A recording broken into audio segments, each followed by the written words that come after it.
Assalamualaikum warahmatullahi wabarakatuh, rekan-rekan semuanya, Bapak Ibu Guru yang akan menempuh prioritas PPG tahun 2022, khususnya tahap 2, kembali lagi berjumpa dengan saya, Ana Andriani. Oh, ini salah.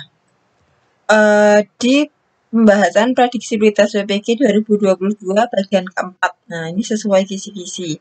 Karena ini bagian keempat, berarti ada bagian 1, 2, 3, yang harus Bapak Ibu saksikan semuanya. Nanti linknya saya taruh di deskripsi dan juga bedah kisi-kisi ya, bedah kisi-kisi banyak sekali. Nah di sini bisa disaksikan. Nanti linknya saya taruh di deskripsi juga gitu ya. Oke, langsung saja ini. Untuk tahap 2 kayaknya tinggal menghitung hari lagi Bapak Ibu. Jangan lupa belajar dengan giat. Kemarin saya menemukan sebuah tulisan bagus di Facebook gitu. Jadi seperti kita, kalau murid kita pengen jadi juara kelas, saran kita kepada mereka apa? Belajar gitu. Nah, maka kita sendiri juga harus belajar gitu. Kalau mau lulus ya berarti harus belajar gitu, Bapak Ibu ya. Kalau ada PDF ini bagus, ada PDF-nya. Cuman kalau matematika, kalau saya sendiri lebih suka menulis ya gitu. Jadi tingkatlah ilmu dengan menulisnya. Jadi kalau saran saya, jadi ini ditulis aja sedikit-sedikit ditulis. Gitu. Walaupun nanti ada PDF-nya gitu. Cuman saya memang belum sempat saja gitu. Ada banyak kesibukan di tempat kerja gitu. Ini yang untuk ini kan kombinatorika dan statistika ya Bapak Ibu ya. Sedangkan yang ini dari sini sampai ke sini, nah ini kan sudah kemarin di bagian ke-3 gitu. Nah, sekarang kita saatnya ke masalah teori peluang dan juga kaidah pencacahan. Nah, peluang dan kaidah pencacahan. Di sini saya sediakan beberapa soal. Yuk kita kerjakan bersama. Gitu. Atau kalau misalkan Bapak Ibu mau nyoba dulu silahkan. Ini video di pause dulu. Nanti setelah ketemu jawabannya dicocokkan, tinggal diputar ulang gitu ya. Tapi sebelumnya ini coba kalau kira-kira bermanfaat bisa di like dulu videonya gitu. Jangan lupa di komen, diapresiasi. Mungkin ada yang mau disampaikan bisa tuliskan di kolom komentar gitu. Akan dibuat suatu password dengan ketentuan harus ada nama Agni, boleh di depan atau di belakang. Jadi Agninya itu boleh di depan atau di belakang gitu. Dan 4 angka berbeda. Nah, 4 angka berbeda dari 0 sampai 9. Berarti ada 10 angka ya. Ini ada 10 angka. 10 angka dan 1 Agni gitu. Agni. Agninya boleh di depan dan boleh di belakang. Ini kan ada 4 angka nih. Nah, berarti kan ini. Nah, ada 4 angka, kemudian ada Agni. Boleh di depan, boleh di belakang. Nah, sekarang kita bagi jadi 2 kasus gitu. Yang pertama kalau Agninya di depan. Nah, kalau Agninya di depan, berarti kan di sini 10 angka ya, 10, kemudian angkanya berbeda keempat angkanya, berarti kurang 1, 9, kemudian 8, kemudian 7. Ini tinggal dikalikan saja berapa gitu. Kemudian nomor 2. Ini kan kalau Agninya di depan, sekarang kalau Agninya di belakang gitu. Agninya di belakang. Nah, di sini Agni. Nah, kemudian di sini ada 4 bilangan yang lain gitu. Nah, sama ini. Berarti ini 10. 9, terus kemudian 8, kemudian 7 gitu ya. Nah, ini berarti ini kita kalikan saja. Ini kan hasilnya 5040 ya. Ini juga 5040. Ini tinggal kita jumlah. Hasilnya adalah 10.080 ya. Jadi kita bagi 2 kasus gitu. Boleh tidak Agninya itu dianggap 1 gitu. Jadi misalkan oh ini dianggap ada 11 huruf 11 angka gitu. Boleh tidak? Tidak boleh. Kenapa? Karena Agninya itu kan di sini khusus depan atau belakang gitu loh. Kalau dianggap Agni itu satu karakter kemudian dicampur jadi ini ada 10 angka tambah Agni, oh berarti ada 11 angka misalkan kayak gitu. Kalau begitu nanti Agninya bisa di tengah padahal kan nggak boleh. Nah, padahal di sini bolehnya hanya di depan atau di belakang gitu. Sehingga harus seperti ini cara mengerjakannya. Dibagi jadi 2 kemungkinan gitu. Lanjut ya Bapak Ibu ya. Jadi jawabannya adalah ini yang B, 10080. Nah, siapa tahu nanti soal prioritas tahap 2 keluar. Semoga keluar, soalnya sama persis, angkanya sama, jadi tinggal klik ya. Walaupun beda, mungkin beda angka aja. Ya, semoga seperti itu. Lanjut nih. Ini kemarin juga di kelas premium saya ada yang bertanya ini, apa bedanya kasusnya Agni dengan yang ini gitu. Ya, ada 5 orang anak akan berfoto bersama tiga-tiga di tempat penobatan juara 1, 2, dan 3. Jika salah seorang harus selalu ada dan menempati juara 1. Anggaplah ini juara 1 di sini ya. Jadi ada 2 orang gitu. Juara 1 di sini. Anggaplah juara 1 di sini. Ini sudah fix si A gitu ya. Ini sudah fix si A gitu. Nah, berarti kan kita tinggal memilih gitu. Karena ini sudah ada ada juara 1, juara 2, juara 3 gitu ya. Nah, karena didetailkan kasusnya itu berarti kasus permutasi gitu ya. Kalau kombinasi kan tidak detail.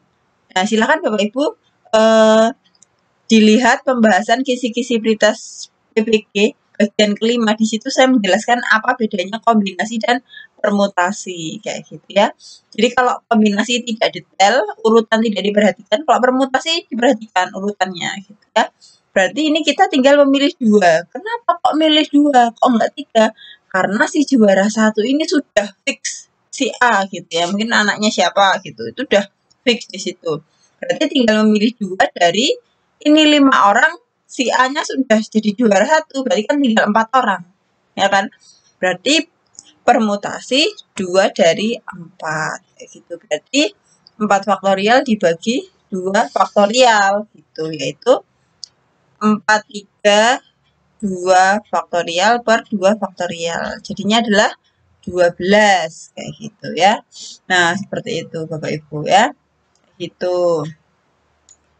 Terus kalau nggak pakai permutasi, saya mau pakai kaidah pencacahan gitu. Ya boleh gitu. Berarti ini ada 4. Kenapa 4? Ini tadi ya alasannya ya, satu orang sudah fix jadi juara 1, berarti kan ini tinggal 4 kemungkinan, yang ini 3 kemungkinan, itu 12 gitu ya.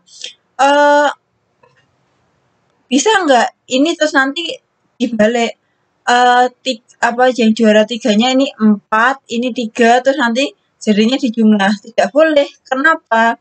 Karena ini kaidah pencacahan. Itu berarti sebenarnya kemungkinannya sama gitu. Kemungkinannya sama antara juara 2 dan juara 3 ini mau angkanya dibalik itu sama. Gitu. Sehingga kalau Bapak Ibu bingung gitu, maka kita pakai prinsip saja. Seandainya ini detail, maka saya akan pakai permutasi kayak gitu ya. Jadi langsung masuk rumus saja.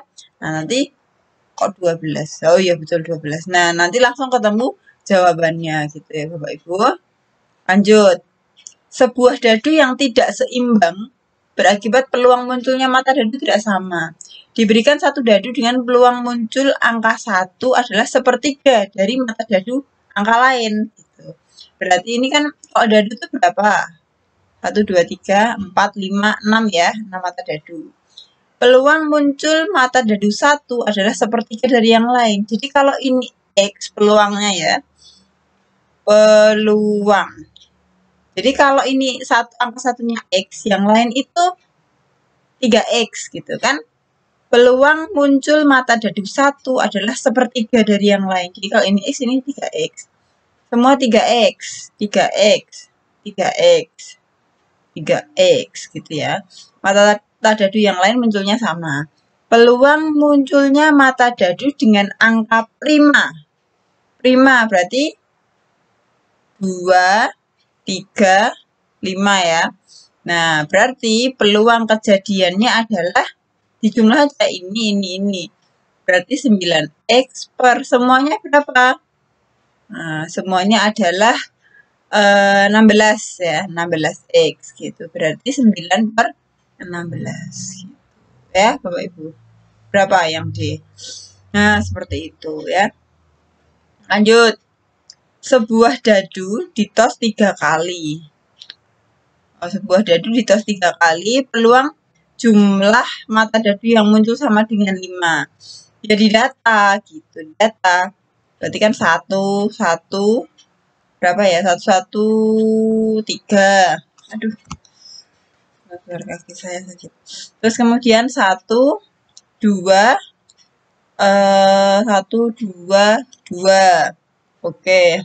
Kemudian 1 3. Oh, atau ini boleh juga sih kayak gini, 1 3 berarti 4 kurang 1 lagi. Kemudian 3-nya di sini ya. Nah, 3 1 1 boleh. Nah, terus kemudian 2 1 2 gitu. Kemudian ada bisa jadi 2 2 1 gitu ya. Kalau angka 4 nggak mungkin muncul. Kenapa? 4 nanti jumlahnya pada 5 kan 4 1 0, nggak mungkin kan ada mata dadu 0 gitu. Ya, berarti 1 2 3 4 5 6. 6 per semuanya mata dadu ditos 3 kali, berarti 6 pangkat 3 gitu. Berarti 6 dibagi 6 6 berarti coret-coret masih 1/36 gitu ya. Jadi di data Bapak Ibu, di data yang jumlahnya itu 5, ini kan tambah di jumlah 5 ya masing-masing. Oke, kita lanjutkan soal terakhir. Nah, ini.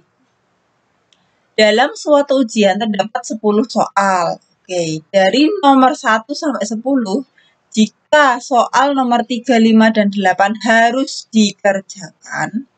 Nah, mana kursor saya? Bentar. Ini ya, harus dikerjakan.